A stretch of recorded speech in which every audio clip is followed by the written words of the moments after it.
In today's video, I'll teach you how to create Autodesk account. First of all, what you have to do is launch open any browser of your choice, click on the search bar and type in autodesk.com. Press enter.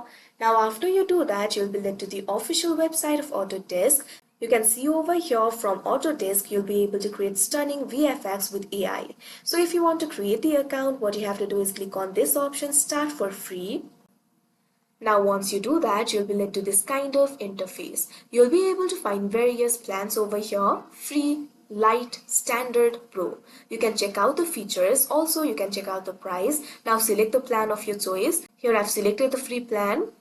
Now you can see over here, you can sign into your account, but if you want to create the account for yourself, click on this option, create account. Now you'll be able to create the account for yourself. Simply enter your email. Now check on this box, I agree to the Autodesk terms of use and acknowledge the privacy statement. Click on the option next.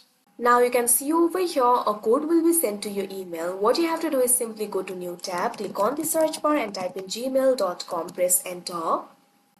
Now after you do that, you can see over here Gmail will be opened. Autodesk has sent me the email, simply click on the email. Now that particular email will be opened. In this email, you'll be able to find the code, memorize this code, go back to the Autodesk tab. Now what you have to do is enter that code over here. Now after you enter the code, click on this option next. Now you'll have to create your account. Simply provide the first name.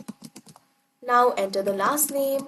Now create a password for yourself. Your password must include minimum of 10 characters, at least one uppercase and one lowercase letter, at least one symbol, at least one number. So simply create the password accordingly. Now after you create the password, simply check on this box if you want to receive electronic marketing communication. Otherwise, simply click on this option, create account. Now you can see over here your account has been created. Simply wait for a while in order to continue. Now you can see over here your account has been created. So that is how you create Autodesk account. I hope you found this video helpful. Thank you for watching.